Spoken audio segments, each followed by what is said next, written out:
우리 황한나 대표님 지도력이 대단하시네요. 이 불과 이 말 나온 지 한 3, 4일밖에 안 되는데 정말 많은 분들이 오시게 하십니다. 그러나 선생님 여러분, 이렇게 오신 것은 정말 대한민국 나라 잘 되기를 바라는 간절한 염원 때문에 오셨죠? 네. 정말 여러 선생님들의 이 뜨거운 애국심에 정말 존경하고 감사하다는 그런 인사의 말씀을 드립니다. 어찌 여기 선생님들께서 오늘 여기만 오셨겠습니까? 그동안에 문재인 정권의 이 폭정을 규탄하고 그리고 정권 교체를 위해서 엄청나게 많이 집회도 다니시고 시위에 참여하시고 때로는 서울도 가시고 그랬죠? 네! 그래서 그래도 문재인 정권이 끝나고 정권 교체가 됐습니다. 뭐 새 정부라고 해서 다 마음에 드는 것은 아니지만 그러나 우리가 정권 교체 우리도 상당한 역할을 했다는 그런 자부심을 가지시고 정말로 기쁜 마음으로 앞으로 남은 우리의 애국적 과제를 실천해 나가도록 하십시오. 네. 그리고 요즘 뭐 걸핏하면 젊은이 뭐 청년 이런 말들 많이 하죠. 예, 물론 청년들이 나라의 장래를 위해서 굉장히 중요합니다. 또 그리고 청년들이 나라의 발전을 위해서 기여하는 면도 많이 있습니다. 그러나 이 나라를 생각하는 마음, 애국심, 그리고 정의가 구현되기를 바라는 이 정의감에 있어서 우리 청년들이 애국심이 투철하고 정의감이 확고해 보이십니까? 안 그렇죠? 이게 또 걱정입니다. 이게 보통 걱정이 아닙니다. 그런 점에서 좀 이따 좀 자세히 말씀드리겠습니다만 우리나라가 물량적으로는 굉장히 성장한 것 같지만 문제가 보통 많은 게 아닙니다. 그 중에 가장 큰 문제가 뭐인가 하면 윤리 도덕이 완전히 붕괴되어 버렸습니다. 인간으로서의 기본이 붕괴됐습니다. 이러다 보니까 나라를 생각하는 마음, 애국심이 제대로 있겠습니까? 없습니다. 그래서 이 윤리 도덕을 복원하고 그리고 나라를 제대로 세우는 데 있어서 어쩌면 청년들보다도 우리 기성세대 나이 든 분들의 역할이 더 소중하죠? 네. 더 소중합니다. 저는 오늘 여기 선생님들 뵙고 뭐 인사처럼 하는 말이 아니라 제가 이 강연을 좀 다니면은 젊은 사람들 강연하면요 냉랭합니다. 그냥 뭐 긴가민가 뭐 또 뭐 좀 유명하다 하는 사람이 와서 뭐라 하는 모양이다 이러는데 나이 든 분들 가서 하면요 열광적입니다. 그것은 제가 말을 잘해서가 아니라 그분 한 분 한 분 마음속에 애국심이 끓어 넘치기 때문입니다. 여기 오신 선생님들도 저는 꼭 같다고 생각합니다. 우리 부산에 계신 우리 선생님 여러분, 우리의 이 애국심으로 대한민국을 진짜 바로잡는데 큰 역할을 할 것을 다 함께 다짐하십시다.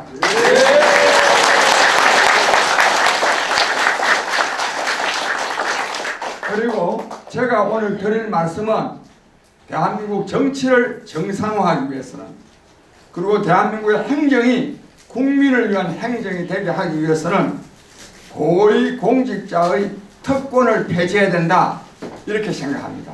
맞습니다. 그런데 미안한데요, 이 의자 조금 앞으로 당기도 안 될까? 조금 땡긴 것 같은데. 선생님도 혹시 당길 수 있으면 조금 당겨주세요. 저 밖에서 계신 분들 있어요. 필요 없어요.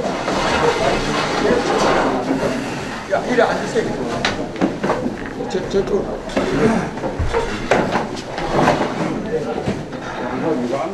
저 선생님 들어오시고. 저 의자, 여기 앉으세요. 저기서.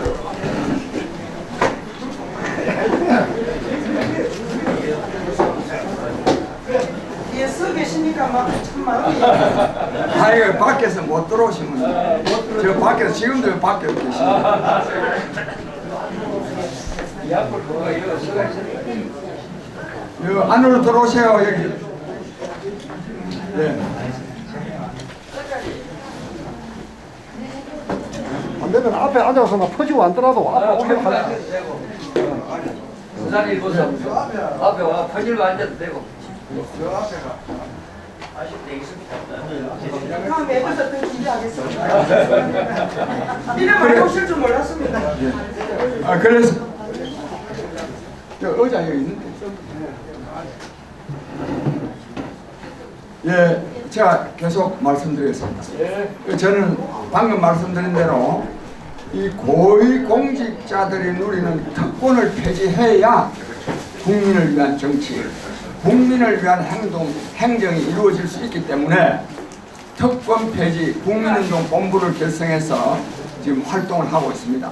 그 자세한 내용은 조금 이따 말씀드리기로 하고, 이 모임은 이 부정선거 말하자면 척결을 위한 본부죠. 부산본부. 네네네. 무관계.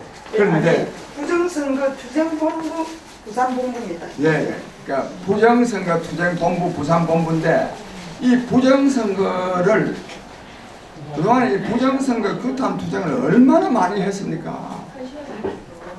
3년 이상, 그 전에도 했지만은 4.15 총선 이후에도 벌써 3년이 지났습니다. 그런데 저는 사실 초기에는 뭐 부정선거인지 아닌지 잘 알지도 못하겠고 뭐 어떤 증거가 있다고 그래서, 그러나 우리 민경호 의원을 만나서 부정선거의 증거를 보고 제가 국회에서 기자회견도 하고 그랬습니다. 근데 이 말을 오늘 여기 길게 말씀드리려고 하는 게 아니라, 내가 몇 가지 이 말하자면 이 기득권 정치 세력, 기득권 고위 관료들이 얼마나 이 부정선거 문제에 대해서도 등한시하는 게 아니라 무시하고 있는지를 내가 몇 가지 말씀드리겠습니다. 우선요, 이 선거 부정과 관련해서는 선거법 제270조에 1년 안에 반드시 재판을 끝내야 된다고 써놨습니다. 반드시. 제목도 또 강행 규정으로 해놔놓고 지금 1년이 아니라 지금 3년이 지났죠. 아니 재판 시작도 안 했습니다. 시작한 데 몇 군데가 있지만 그것도 끝도 제대로 안 봅니다. 사법부가, 법을 지키는 사법부가 법의 그 강행 규정으로 반드시 끝내야 된다 하는데 그걸 안 하는 사법부입니다. 이에 대해서요, 여야 정치인들이요 말도 잘 안 합니다. 지식인도 제대로 지적하지 않습니다. 이거. 그다음에 제가 이 부정선거 말 나왔을 때 그때 그 조호영 씨가 그때 원내 대표였지 않습니까? 그래서 내가 이 사람들은 이제 부정선거를 인정하지 않습니다, 대체로. 그러나 많은 국민들이 4.15 선거가 부정하게 이루어졌다고 생각하는 국민들이 대단히 많고, 이 부정선거를 규탄하는 투쟁을 매주 아니면 엄청난 사람들이 모여서 투쟁을 하고 있다면 제1야당은 적어도 부정선거 진상조사위원회라도 구성을 해가지고 그 진상을 한번 조사해보는 것이 야당, 공당으로서의 기본적인 자세 아니겠습니까?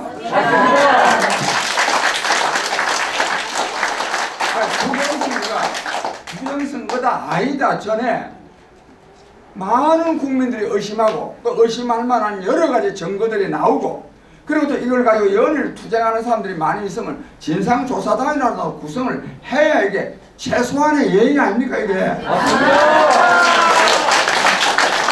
그걸 안 하는 사람들입니다. 그거를 국민의 대표라고 할 수 있겠습니까? 없습니다. 그 다음에 우리 여기 또 지식인들도 또 부정선거 아니라고 또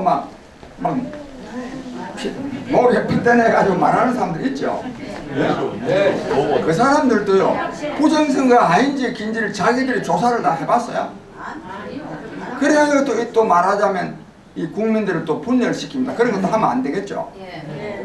우리 선생님들 이러한 일을 다 하려 그러면 부정선거 규탄하는 투쟁만 가지고는 제가 볼 때는 잘 이루어지지 않습니다. 근본적으로 정치를 바꿔야 되겠죠. 바꿔야 됩니다.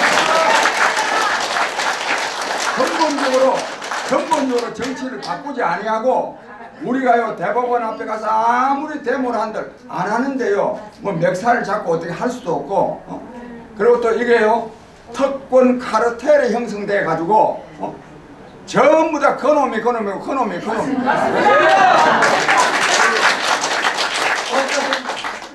저 장기표가요 이걸 보고 있을 수 있겠습니까?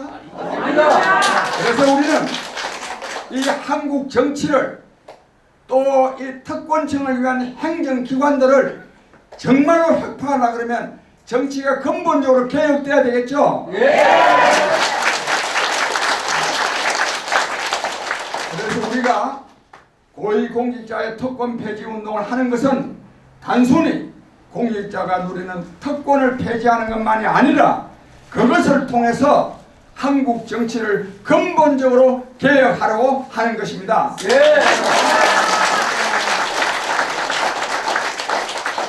그러니까 우리가 열렬히 참여해서 꼭 이 특권을 폐지함으로써 한국 정치를 근본적으로 개혁해야 되겠죠.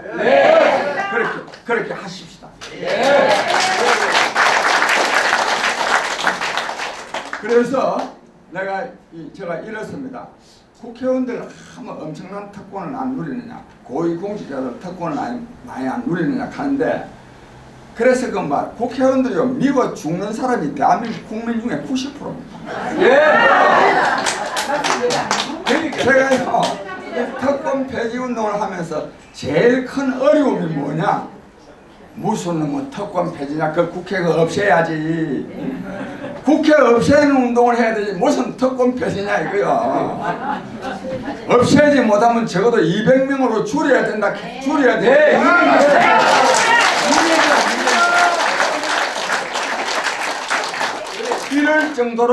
이럴 정도로 국회의원들을 정오하는 국민들이 굉장히 많습니다. 뭐 반대하는 정도가 아니라.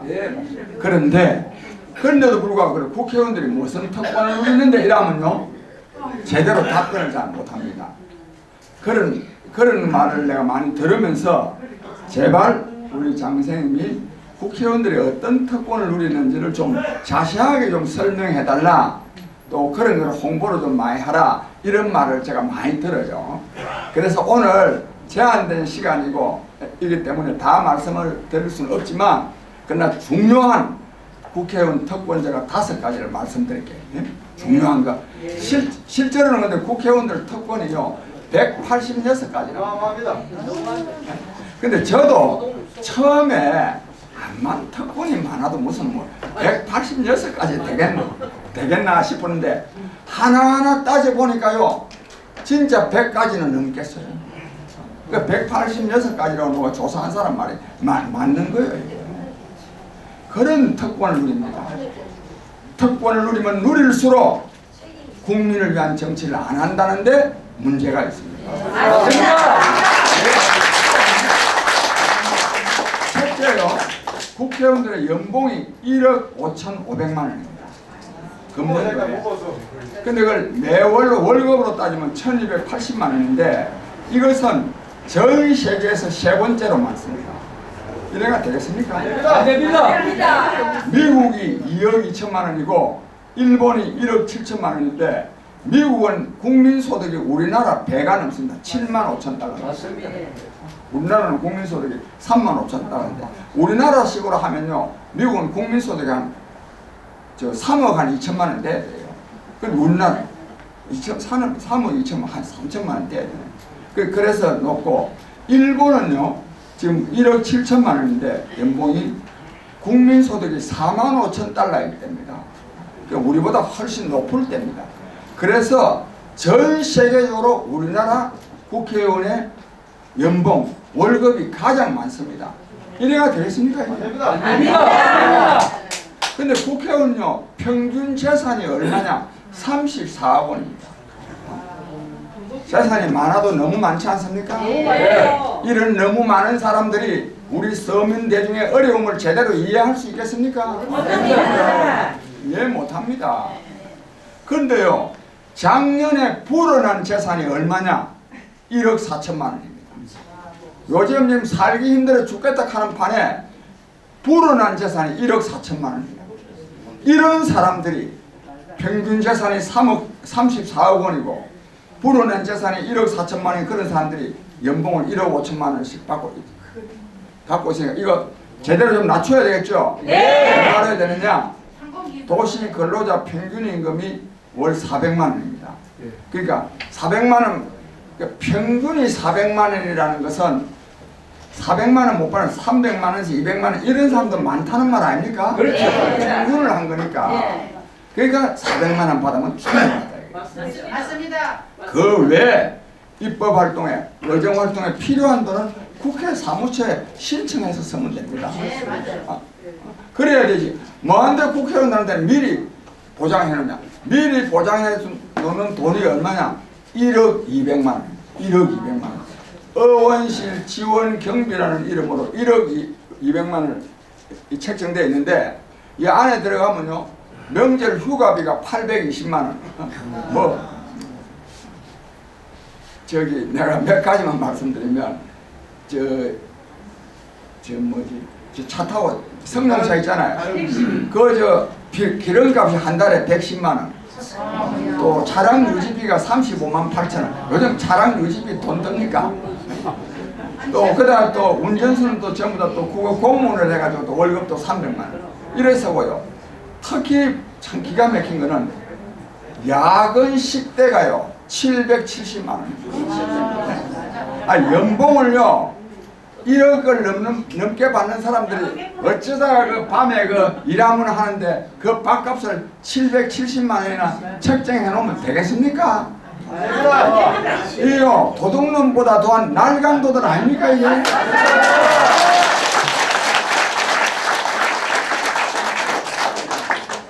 해도 너무한 겁니다.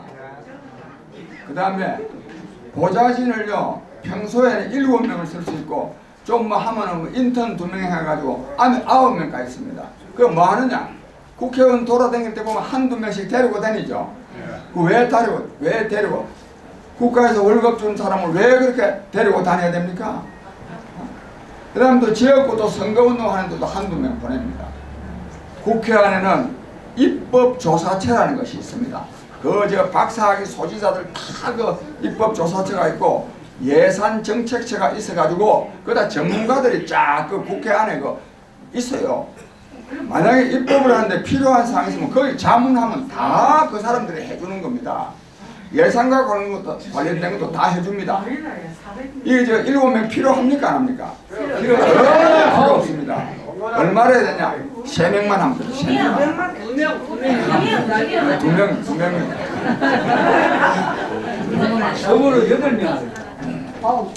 그래서 이것도 너무 많고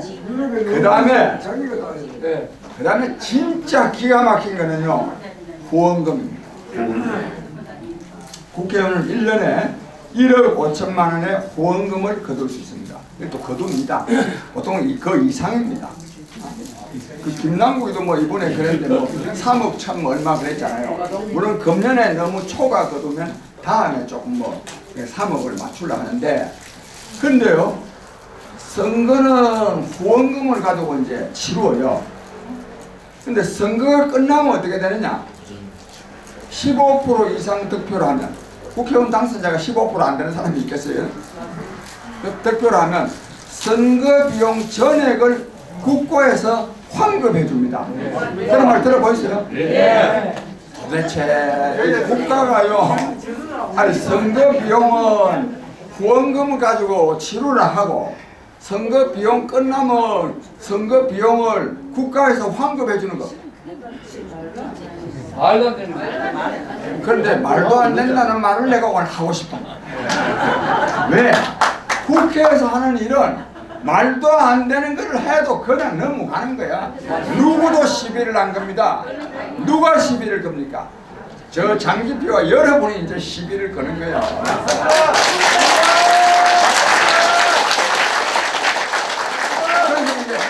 그 돈은 환급 받는 돈은 어떠느냐? 아무 문제 삼지 않고 입맛 있겠어. 도대체 이게 제도로서 있을 수가 있는 겁니까? 이게? 말아야 됩니다. 말아야 돼. 아니 차라리 그냥 뭐 월급을 한 5억 준다 치자 이거야. 그거는 뭐 어쩌다가 있을 수도 있는 거야. 월급을 그렇게 정해놔. 이거는요 논리적으로 맞지가 않지 않아요. 그래서 아까 말도 안 된다는 걸 내가 말하려는 거예요. 근데 진짜 말도 안 되는 게 또 있어요. 점입 가경입니다. 선거가 있는 해에는 정치자금 보면 2배, 2배, 즉 후원금을 2배까지 거둘 수 있어요. 2배가 얼마죠? 3억 원. 선거가 있는 해에는 3억 원까지 거둘 수 있습니다.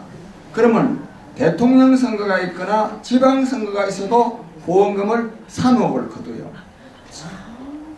그러면요, 그 추가로 거둔 그 돈을 만약에 대통령 선거가 있다 해가지고 후원금을 1억 5천을 더 거두게 했으니까 그 돈은 그 거두게 한 취지에서 본다면은 대통령 선거를 위해서 써야 안 되겠어요? 네, 맞습니다. 그게 아니라면 왜 거두게 하겠어요? 근데 대통령 선거를 위해서 서면 어떻게 되냐? 불법 선거가 돼요. 내가 이거를 얘기했더니요, 어떤 정치학 박사가 내가 이 말을 듣고, 아이고 선생님 정말 나도 듣고 보니 그러네요. 정치학 박사고 내가 이름 거명하면 여러분들 다 아는데 오늘 여기 너무 많은 분들이 계셔서 내가 이름을 거명하지 않겠는데 그게 그냥 국회에서 하는 아유 뭐 그런 모양이다 그런 모양이다 넘어가는 거예요. 그런데요 지방선거도 마찬가지입니다. 그래서 우리가 이미 선관위에다 질의도 해놨습니다. 도대체가 대통령 선거가 있는데 그걸 더 거두게 하면 대통령 선거를 위해서 쓰면 불법 선거고 거기에 서지 못하게 하려고 그러면 왜 거두게 하느냐. 그러니까 이게 국회에서 하는 일은 아까 전에 말도 안 돼. 논리가 없는 거예요. 논리가. 이게 진짜 문제입니다. 아니 후원금을요 10억을 거두게 한다 하더라도 자기 선거 이외에는 못 거둔다 이렇게 하면 또 말이나 되는 거 아닙니까? 그러니까 이 논리가 없는 거예요. 논리가. 이 나라 대한민국 국가의 최고 기관인 법을 가장 준수해야 될 이 국회가 이 법을 뭐 웃기는 법을 만들어 놓고 저거 멋대로 하는 거예요. 이거 이대로 두면 안 되겠죠?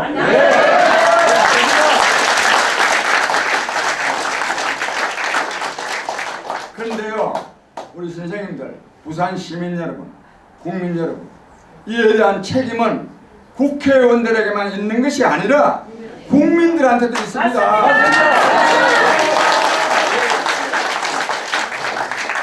나라의 주인은 국민입니다. 모든 권력은 국민으로부터 나옵니다. 국회의원 제것들이 뭐라고 저들이 누리는 특권을 나라의 주인인 국민이 그대로 보아넘깁니까? 그러면 안 되겠죠? 그래서 이번에 반드시 국회의원의 특권을 폐지해야 됩니다.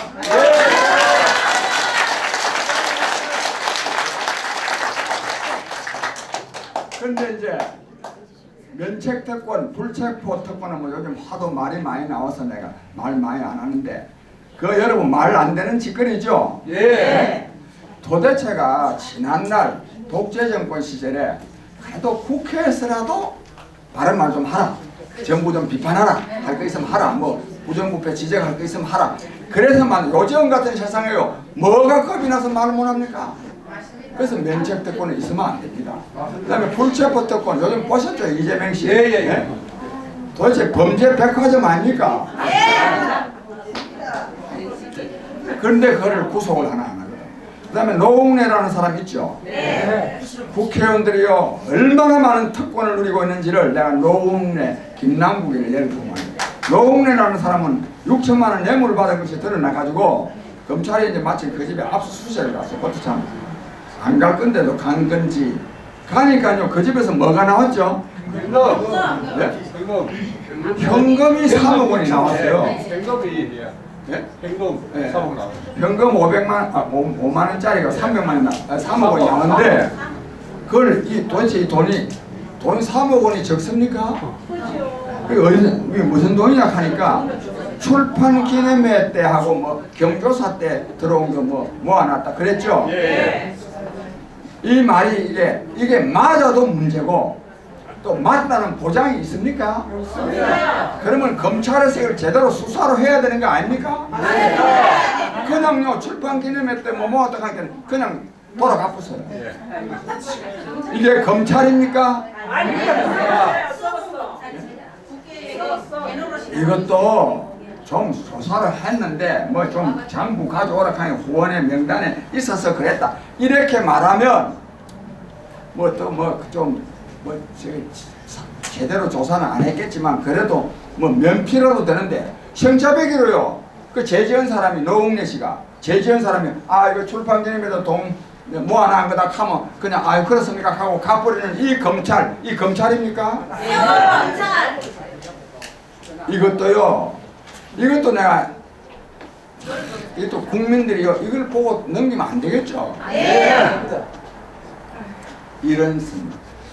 또 기가 막힌 거는요 여기 하모라고 어원 있잖아요.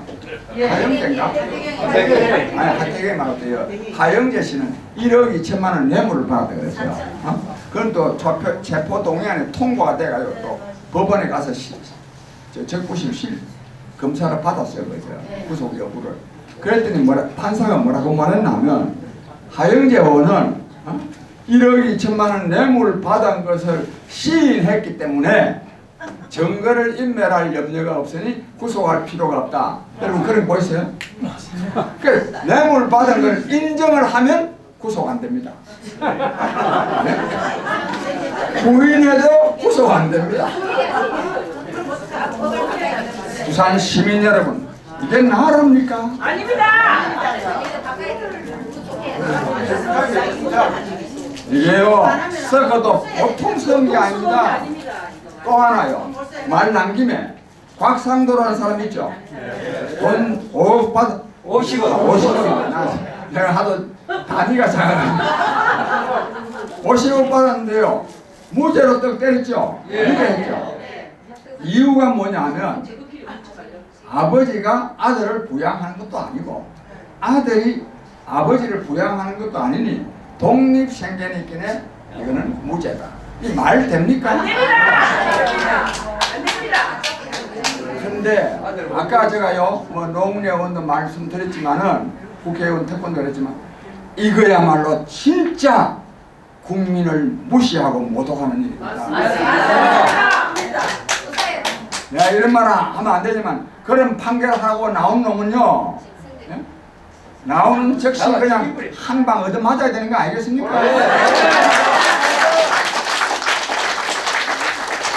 사실 그런 사람은 술집에도 밥집에도 못 가가 되고 친구들도 못 만나야 돼요. 그런데 똑같은 놈들이거든. 똑같은 놈들이니까 전혀 부끄러워할지도 몰라요.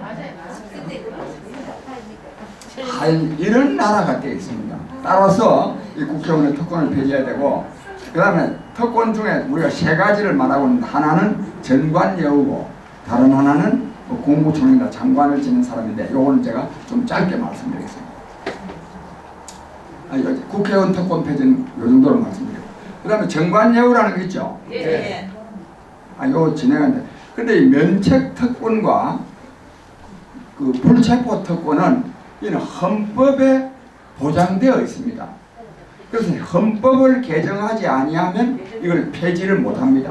그래서 우리가 요구하기는 이미 구시대적인 시대착오적인 것이 판명이 되었기 때문에 헌법 개정을 안 하더라도 국회의 결의로 이 두 이제 면책특권과 불체포특권은 이제 우리는 행사하지 않는다, 인정하지 않는다. 이걸 우리가 결의하라고 요구하고 있습니다.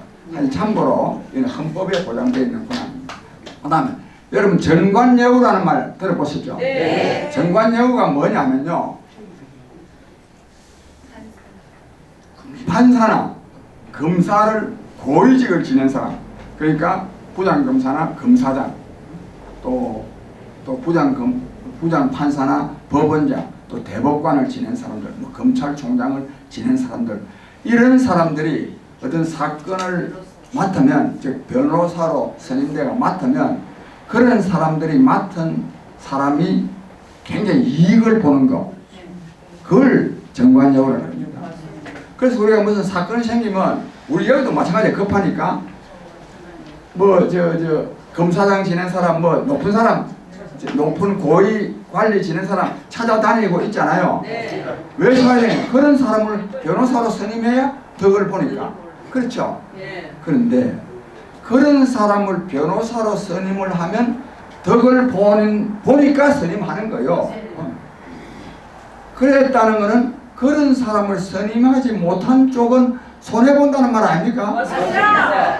그렇죠? 네. 즉 수사가 공정하게 이루어지지 못했다는 거예요. 재판이 공정하게 이루어지지 못했다는 거죠. 그러면 이 사람들이 그 변호사 비용이 좀 많거든요. 그 사람들은. 내가 좀 이따 변호사 비용이 얼마나 많은지를 내가 몇 억씩 됩니다.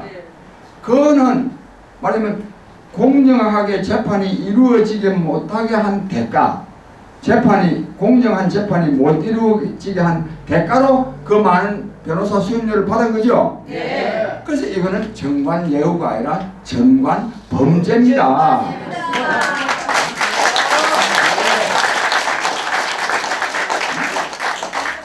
이는 범죄 수익이란 말이에요. 범죄 수익. 이것이요, 관행이라는 이름으로 계속 유지되고 있습니다. 없애야 되겠죠. 정말 이런 거가 계속 유지되게 내버려 두면 안 됩니다. 이것도 정말, 그래서요 거듭 말씀드리는데 국민이 깨어나야 됩니다. 근데 이런 전관예우를 행사해가지고 돈을 얼마로 버느냐? 이용훈이라는 사람이 있어요. 이용훈은 대법원장을 지낸 사람인데, 이 사람은 대법관을 지내고 변호사를 개업을 해가지고 5년 동안에 60억 원을 벌었어요. 5년 동안. 그 다음에요, 홍만표라는 사람은요, 부장검사 출신인데도, 부장검사 부장검사보다 좀 높지. 대검찰청 무슨 기획관인가 했다더라고. 그 하고 변호사 개업해가지고 1년 3개월 동안에, 1년 반도 안 돼, 1년 3개월 동안에 114억 원을 벌었죠. 한 달에 7억 원씩. 그 다음에 여러분, 안대희라는 사람 이름 들어보셨어요? 네. 안대희라는 사람은, 그 사람이 요즘 잘 나갑니다. 유명합니다. 뭐 온갖 정치인들 후원회장도 하고 뭐 그렇습니다. 안대희라는 사람은요 5개월 동안에요. 그래서 안대희도 대법관 지냈거든. 대법관 지내고 나서 변호사 개업해가지고 5개월 동안에요 16억 원을 벌었어요. 그래가지고 그 사람 박근혜 정부 때 국무총리 되려고 하다가 못된 사람이에요. 또 그 뒤에 보니까요 돈을 10억을 어디 내놓는다 했더니만 그 뒤에 또 보니까 또 변호사 개업해가지고 엄청난 돈을 벌었어요. 엄청난 돈. 이 사람만이 아닙니다. 내가 몇 사람들 좀 여러분들이 알만한 사람 몇 사람을 거명했지, 이게 일반화되어 있습니다. 그래가지고요 정관예우 행사해가지고 돈 많이 벌어가지고 그 다음에 진출하는 데가 어디죠? 국회입니다. 정치권입니다. 나라 정치 되겠습니까? 그래서 우리가 이 전관예우라는 이름의 이 전관범죄도 척결해야 됩니다.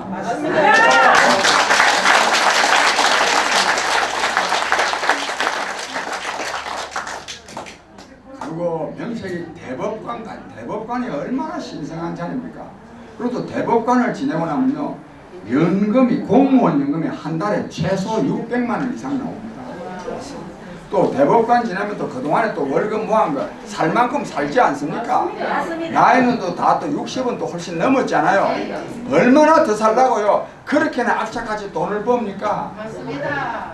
그래가지고 우리 서민들이 어떻게 살겠어요?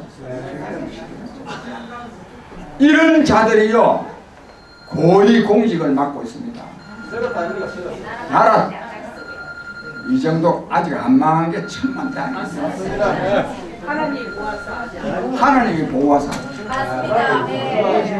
그렇고 그 다음에요 이 저 국무총리를 지냈거나 뭐 장관을 지냈거나 국세청장, 특히 그 국세청, 검찰청, 또 저 금감원, 공정거래위원장, 감사원, 여기다 권력기관들이죠.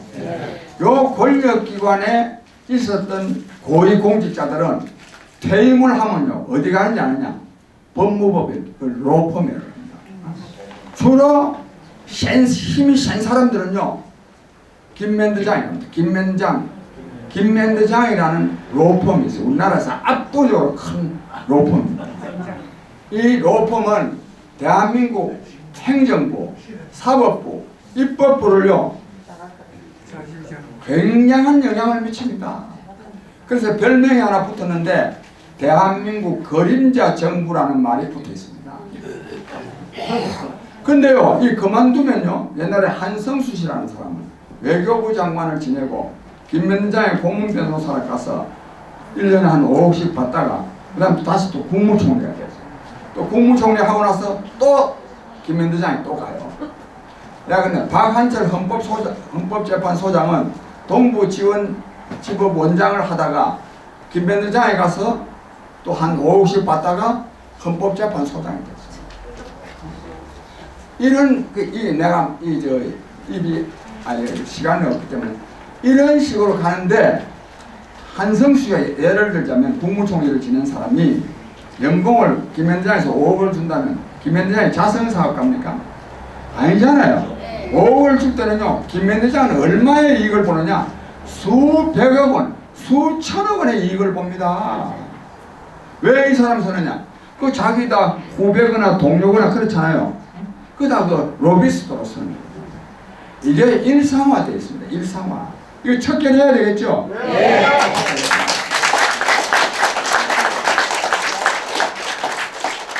그래서 저희가 이를 위해서 국회의원들한테는 편지도 다 보냈어요. 등기로 다 보냈고 내가 또 하여튼 보냈고 그래서 또 지역 조직도 하고 며칠 전에는 광주 출범식도 하고 그랬습니다.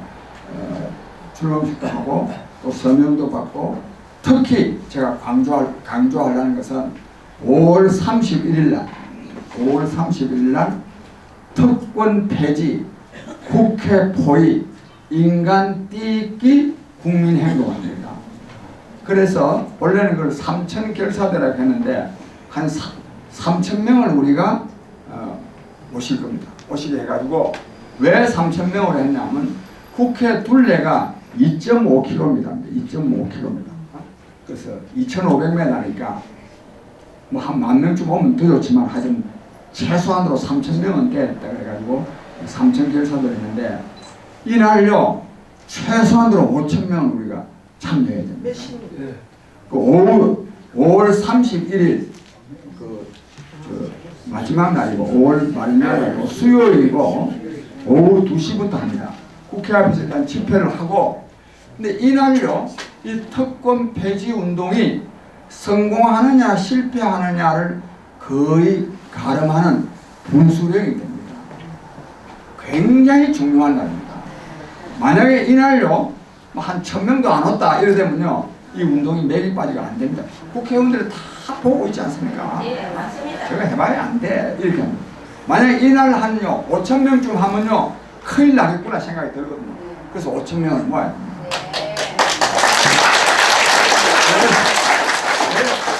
참고로 지난날 민주화운동을 하는데요 결정타를 매긴 곳이 어딘지 아십니까? 부산입니다.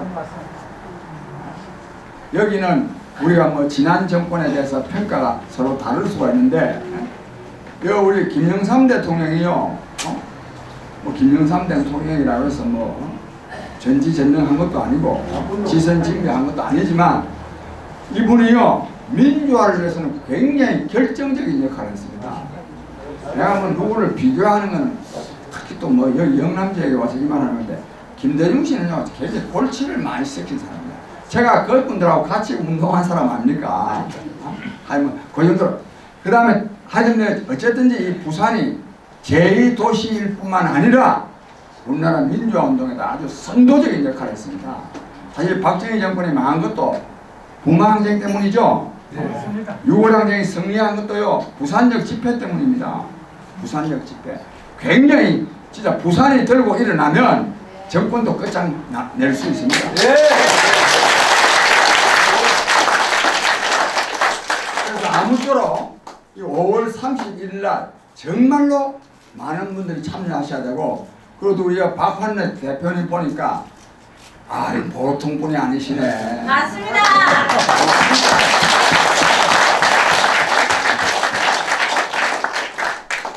여걸이라는 말 가지고 좀 부족할 것 같아. 박장. 여웅이라고 해요. 여웅. 정말 한담 하실 분 같아요. 그래서 제가 저 특권 폐지와 관련해서 여기까지 제가 말씀을 드리고, 우리 선생님들의 질문이나 또는 제안이나 또 질책이나 그걸 제가 받으면서 제가 답변도 드리고 또 우리 원원하겠습니다. 감사합니다.